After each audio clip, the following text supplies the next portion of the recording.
Welcome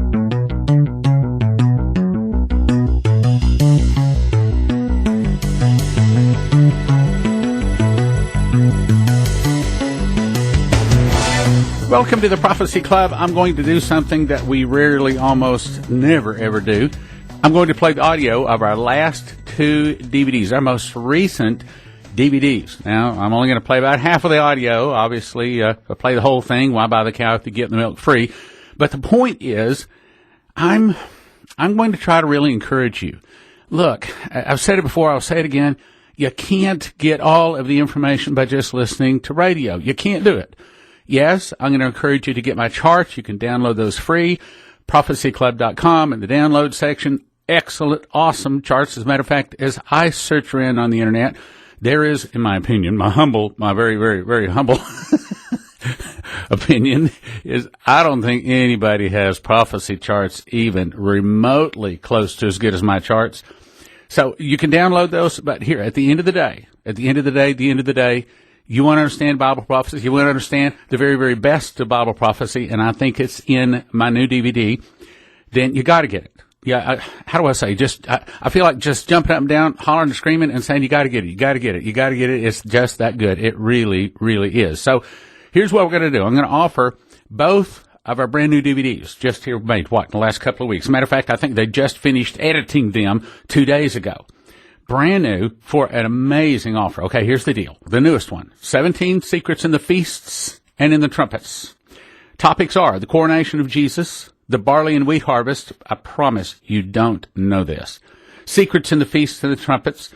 Feast revelations in the last 7 months. You don't know that either. This all new revelation, and it ain't been out no place.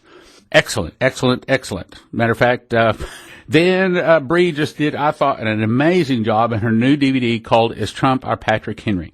Bree's mother was a descendant of the patriot, Patrick Henry, and she reveals shocking, never-released private family records and bloodlines to give you a true history, how God used Patrick Henry and Donald Trump to save America. Henry, like Trump, was a fantastic orator. Henry could have become our first president. Henry and Trump are both blue-collar populist leaders. Bree is going to show you in this DVD how Patrick Henry was even more the hero than American history led him out to be, even more so than Jefferson, Washington. He instigated the revolution, saved America from the control of the global elite, much like Trump is battling today. Matter of fact, I think the thing that I learned is the most is the same things that we are battling today, the same ruling elite, the same evil Democrats on the wrong side. He was doing the same thing. And Bree was extremely well researched. I'm going to say these are both really, really good DVDs. $30 each, normally gift of $60. However, get them at prophecyclub.com right now. Both of them gift of $45. Yes, it goes for a good cause, but you're going to be very informed. You will really, I promise, you will like both these DVDs. Really good. prophecyclub.com. Is Trump Our Patrick Henry? And 17 Secrets in the Feasts and the Trumpets. Here, I'll give you a little bit more. 17 Secrets in the 7 Feasts and the 7 Trumpets. You want to understand what's going on? Get those 2 DVDs. All right, here's what we're going to do. I'm going to go on over and start playing part of the audio of the DVD, Is Trump Our Patrick Henry? Dr. Bree Keyton. They confiscated the guns and ammo from the people, the colonists. This was to make them helpless, so they could utterly tyrannize them. You see, every tyrant takes the guns. That's the first thing they do.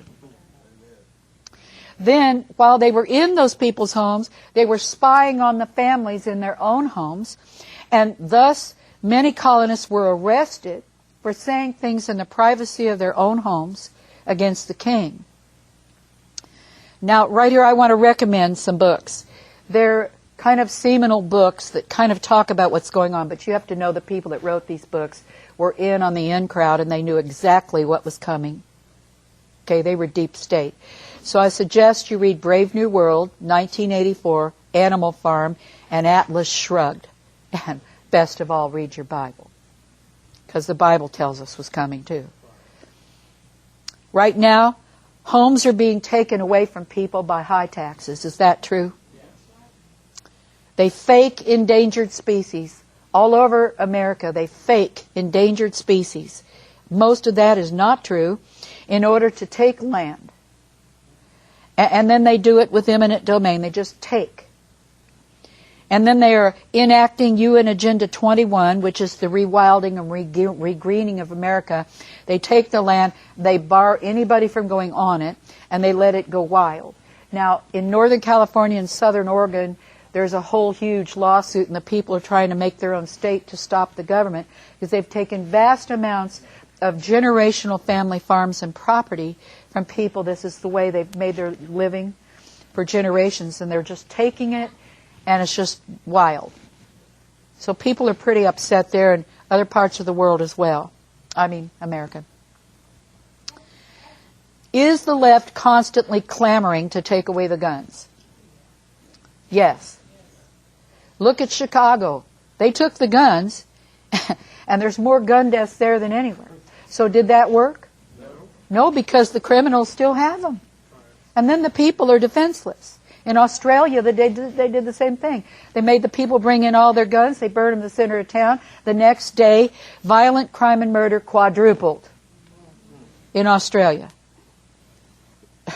Stats show that licensed conceal and carry has reduced the murder rate. The first thing dictatorships want to do is confiscate the guns. Look at Japan, World War II. Hitler, first thing he did was take the guns. Venezuela, they took the guns. Cuba, they took the guns. North Korea, they took the guns. China, USSR. This is how it works. So I say, we have the right to bear arms, and you can thank Patrick Henry that you have that right. And you're going to find out how amazing he really was in a little bit. Who knows about the Parkland massacre that happened here recently, where a young man who was crazy and everybody knew it? All the authorities knew. He had threatened on the internet. He'd been reported to the FBI, the police, and everybody else. They literally did nothing. And he went in there with police across the street in a stand-down mode. And he got in there and shot and killed 17 people. What a tragedy. But now I'm glad. Trump is trying to arm the teachers and prepare them, get good people in there to defend those children, and put armed guards, ones that won't stand outside with their arms folded, but will actually do their job. How about that? That's what will help us. Not confiscating all the guns. Okay. Are people being spied on in their homes? See, these are all things King George did. But you see how it's repeating? It's all happening today. Are you being spied on in your home? On the street? Cameras on every corner? Computers are spying on you? Emails? People are put in jail for their emails and phone calls. Refrigerators are spying on you now. Drones? Spy meters? Fitbit, that's something that tracks how much you walk. A guy just went to jail. He was caught with his Fitbit. Televisions, video games, social networking. This has become a surveillance society, so we're right back under King George III, who was crazy, certifiable. Several recent court cases, a man who murdered his wife caught by Fitbit. Several caught on social networking outlets, emails, text, and phone conversations. You guys, how do you feel about this? What happened to privacy? Boston Port Act, taxes on exports, imports, only allowed to trade with Britain. Today, low or no taxes on imports. They're changing that. Trump's just going to put some taxes, tariffs to protect America, because our stuff, there's heavy tariffs when we ship it over to somebody else, but we're letting everybody ship their stuff to us practically free, and it's hurt our economy. Then there was the Massachusetts Government Act, reduced the power of the colony's elected officials, and the Quebec Act. It ended self-government in Canada, which is Nova Scotia. It extended the Canadian boundaries to the Ohio River and stripped Virginia and Patrick Henry, Washington, Lee, all these prominent people of millions of pounds of investments in land. So it was literally taken from them by King George. Henry did the right thing. He organized a day of fasting, humiliation, and prayer, and he was the first to do that in America. What do you think about that? Henry was a patriot, a warrior, a politician, a preacher, and a lawyer. Henry was called by his compatriots of that day the first among the patriots, the voice of the resistance, the lion of liberty, the son of thunder. He was known as America's best defense lawyer. He was the first to break the power of the aristocracy. Lord Byron, you've heard of him, the great poet in Europe, called him the forest-born Demosthenes because his speeches were written down and heard all over Europe. Demosthenes was a heroic defender of Greek liberty against Alexander the Great. So to call him a Demosthenes had a definite meaning to the people of that day because they were all educated in Greek philosophy, as you can imagine. Henry disarmed the powerful and empowered the weak and defenseless. The poor only wanted the right to hunt, fish, farm, and live as they saw fit. Henry was their champion. That was a quote. Henry had an unshakable commitment to liberty. A Virginian farmer, lawyer, politician, preacher, and patriot with a strong, great, likable personality. Patrick was a revolutionary who early voiced exuberant opposition to rules and laws of the crown. All 13 colonies published his resolutions and were electrified by them. You see, you never knew these things, did you? This has been wiped away. It wasn't in the history books, but today we're going to restore the truth. And we're going to let the truth be known. Wait till you hear what I have to tell you. It really will blow your mind. Thomas Jefferson, who was just 22 at this time, he came in and heard one of Patrick's speeches, and he said it was torrents of sublime eloquence. High praise by an eloquent man in his own right. A quote about Patrick Henry's preaching. He goes about, I am told, praying and preaching amongst the common people. People did not know it, but Patrick Henry was a circuit rider. He rode on his horse. He would go into town. He would defend preachers. He would defend common people as a lawyer. And then he would go into the churches, preach the gospel, preach on the street, hand out pamphlets, hand out Bibles. See, these things were lost to history, but I'm telling you from my own family documents a little bit about the man that you should get to know today. And we'll be with him forever, won't we? We'll be with him and he'll be with the Lord. Henry peppered all his speeches with Scripture because this was the foundation of his whole life. You see, when you put the Scripture in, that's what comes out. True?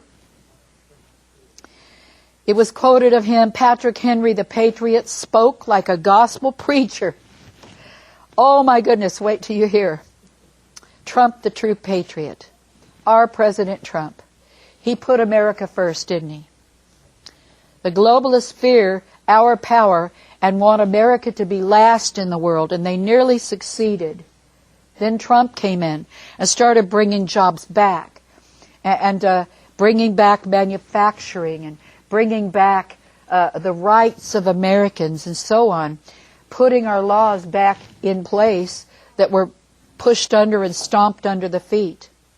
Back in that day, Britain, the elite, the loyalists, wanted the colonists subservient to Britain. Why? Because they made a lot of money from the crown. So it was convenient for them to crush the little people, crush the common man. And you see, both Patrick Henry and President Trump are working to help the real people of America. What Hillary called the deplorables, Trump loves them. And what King George called the worthless, wasted people, Patrick Henry loved them. So this is a real similarity. Patrick Henry, first among the patriots. He was the first of the founding fathers, the first to speak against King George. He was the first to call for independence. Did you guys know this? He was the first to call colonists to arms. He was the first to call for revolution against Britain. He was the first to write and demand a Bill of Rights. He was the first to advocate for freedom from big government. He was the first to break the control of the aristocracy. He was the first to call for a day of humiliation, fasting, and prayer. He was the first to call for an end to slavery. And he spoke out. He was an abolitionist his whole life against slavery. He was the first to call for a bill to legalize marriage between whites and Indians. By the way, Captain Rolfe petitioned for this when he married Pocahontas. He was the first governor of Virginia after the Declaration of Independence, and people don't know that either. The first governor of the largest, most prominent, and prosperous colony in the colonies. That was June 26, 1776. He was the first to fight against the growth of big government after the Revolution. Isn't Trump fighting that right now? Henry was elected to the House of Burgesses, beloved of the common people who elected him to the House of Burgesses, like our Senate today, but it was under the king. So it was before the Revolution he was elected. His first day at the House of Burgesses, so he'd be a freshman in there. You know you're not supposed to speak out when you're a freshman in a Congress or a Parliament. You're supposed to hush up and let the big boys handle things. But that was not Patrick Henry. And it isn't President Trump either. Oh, you're supposed to hush up and listen to us while we lie to you every single day. No, they're going to speak out. So Henry arrived in his drab farmer's work clothes, homespun, by the way. And they were all in their fancy clothing from Britain. And he tried to walk past the sentries. But they ordered him to stop and show his election certificate.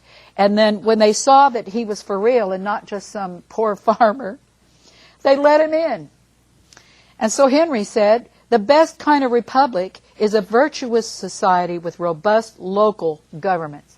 Oh, I agree with that. Trump's trying to do that too, raise up the local. But back in that day, and oh my goodness, today, election bribery was extremely common. Before the Revolution, voters were expected to receive gifts. Now, it was known as swilling the planters with bumbo. Bumbo was rum punch. Now, do we have dishonest elections today? Really? Really? I estimate if it had been an honest election that Trump won by about 75 to 80%. But we didn't have an honest election. Things were changed. The voting booths were rigged. They were shipping people around in buses to vote over and over, crossing state lines, letting illegals vote, letting Mickey Mouse vote, and come on, it's crazy. And then, then there are voting machines. After the voting machines voted, there's the final tally machines, which were also rigged. So George Washington ran for the House of Burgesses in 1758. He distributed 160 gallons of alcoholic beverages to voters. Oh, but he's the hero we hear about, right? George Washington's family owned 20,000 acres and 300 slaves given to them by the royal king. He was wealthy through royal connections and granted great lands in favor. Jefferson's family wealthy also. So these guys didn't have to work for this. It was handed to them. You see the difference? And you're going to be very impressed with why we need people who really care about you and me. Washington viewed the frontier life, which is what Patrick Henry was raised in, as anarchy. Henry called it liberty. Washington called it anarchy. And they're both now in the House of Burgesses. Very different people. Henry claimed that free men had natural right to live free of tyrannical rulers. All right? Now, I want to tell you something about the 14th colony. Did you know there was an actual 14th colony? Never got that in the history books. 14th and last was Nova Scotia, founded in 1749. The Catholic French settled it and converted the Micmac Indians to Catholicism. 1713 to 1763, the Indians were paid by the French for English scalps. Now, the French sent some ships over. The English captured those ships, and they took the land, captured the ships.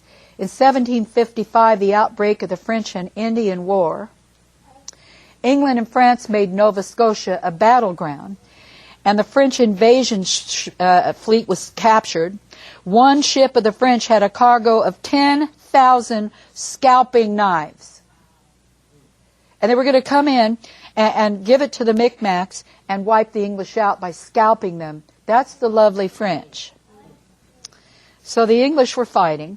1759, Nova Scotia was put under martial law by the English crown.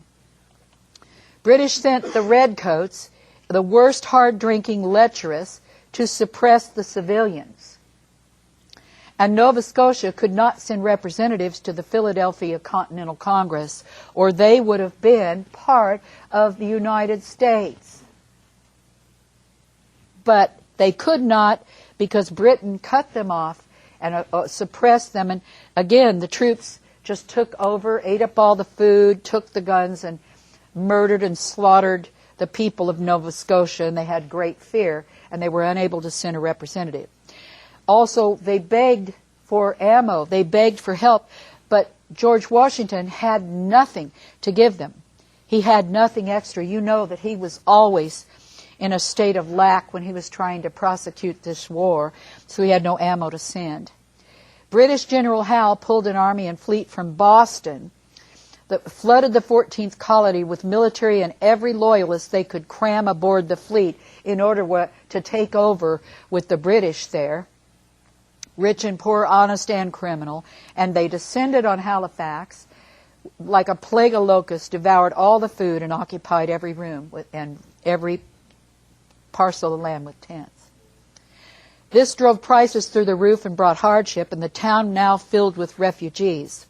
It remained British until 1867, when it became a dominion of Canada. Now there's another 14th colony, which is the one that intrigues me. See, we weren't told any of this in our history books, were we? The 14th colony that was the patriot strain. Lord Dunsmore, who was the governor of Virginia, tried to mount a war to take Kentucky for Virginia. It was actually mostly Virginia anyway. And so Dunsmore's war was 1774, 2 years before the Declaration of Independence. Kentucky was almost our 14th colony. Richard Henderson, not a royal guy, promoted his 14th colony idea. Through the Cumberland Gap, Appalachian Mountains, Daniel Boone hired to establish the Wilderness Road to Kentucky, 1775, and Kentucky became a part of Virginia. Now the investors were sought, and the patriots purchased land. Patrick Henry, Washington, Jefferson, all of them purchased land and believed in this 14th colony. 20 million acres were purchased for 10,000 pounds of goods to the Cherokee and Shawnee chieftains. But powerful forces did not want Kentucky to be our 14th colony. So in the middle of the night, while they were having negotiations and camped out, both the white men and the Indians together around a campfire, there was a raid in the middle of the night by men dressed as Indians, but they were white men. And they killed the people that were at that powwow. They murdered them, both Indian and white men. One man escaped, and he told the tale. And so it was a terrible thing that happened. Kentucky would have been our 14th colony. Is that amazing? In fact, it was for a brief period of time. It was called the Transylvania Purchase. That's odd, isn't it? As the Kentucky deal was called and invalidated in 1776 by the Continental Congress.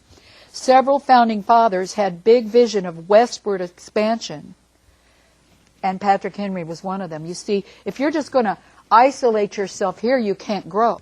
You can't go on. But Patrick Henry and the others, they were dreamers. They envisioned going all the way to the West Coast. And they were stopped by the British Crown and by the War of the Indians, which the British fomented. Now the Stamp Act came. Tax on all legal documents, paper documents, industrial and consumer goods. Businesses had to close their doors, and mobs arose. Violence, riots, burnings. Boston, Philadelphia, Charleston, Rhode Island. Rioting spread, and officers resigned across the colonies because it got so bad. The Stamp Act was the last straw. Henry was only 29 years old, a freshman in the House of Burgesses. He defied the aristocrats in the House of Burgesses, many of them were royalists or Tories, to object to the Stamp Act, and he stood up and made a long speech, a brilliant, brilliant speech. That's the House of Burgesses. You're looking at a picture of it right there. And these loyalists and Tories started shouting, "Treason! Treason! Kill him!" So this is the second time this happened to Patrick Henry. How many know when you start speaking the truth, the devil will oppose? There could be a fight. And Patrick Henry was not a blushing rose. He was ready to fight. He was trained for his whole life to fight and fought his whole life, but he was fighting for you and me. He was fighting for our freedom and our liberty. So they secretly went across the street to the Raleigh Tavern, and there they settled the issues because there was a big meeting hall in there. Well, I'm going to have to break in right there, but I do encourage you to get these 2 DVDs. First one, my newest one, my latest one, only 2 weeks old, 17 Secrets in the Feasts and the Trumpets. Topics are the coronation of Jesus, the barley and wheat harvest, that's real important, secrets in the feasts and the trumpets, feast revelations in the last 7 months, very, very good. The last 3 New Testament and best 3 Old Testament verses on the rapture, 17 secrets in the feasts and in the trumpets. Also, from Dr. Bree Keyton, Is Trump Our Patrick Henry? Bree's mother was a descendant of the patriot Patrick Henry. Now, I think what you're going to really get from this, it's going to help you to see the plans of the enemy from the perspective of looking through the vision of history through Patrick Henry right on down to Trump, and you're going to say, oh my goodness, he was battling the same things that we're battling today. That's right, still working for world government, still working for a global elite. It's amazing, so many things. Believe me, you're gonna love both these DVDs, both of them. Valued at $60, prophecyclub.com, both for a gift of $45.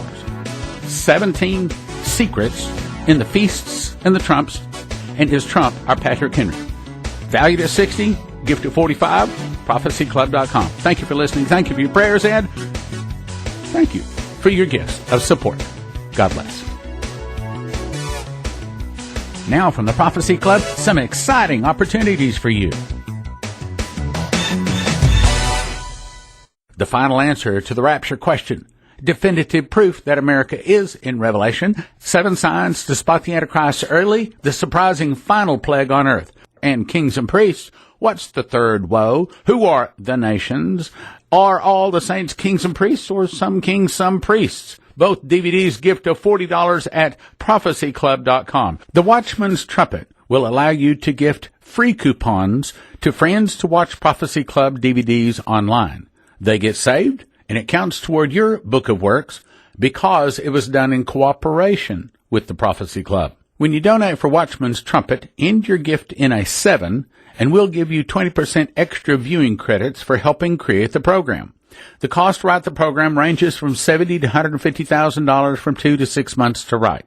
Once Watchman's Trumpet is online, you can set up your account for $1 and get 4 credits, or you may choose a larger block of credits. You can immediately begin to watch any Prophecy Club DVD or send out free gift coupons to others. Send your best gift to prophecyclub.com now to help us write the program. Make the last digit of your donation a 7, and we'll give you 20% extra viewing credits in the new Watchman's Trumpet program when it comes online. At prophecyclub.com, prophecyclub.com, Watchman's Trumpet.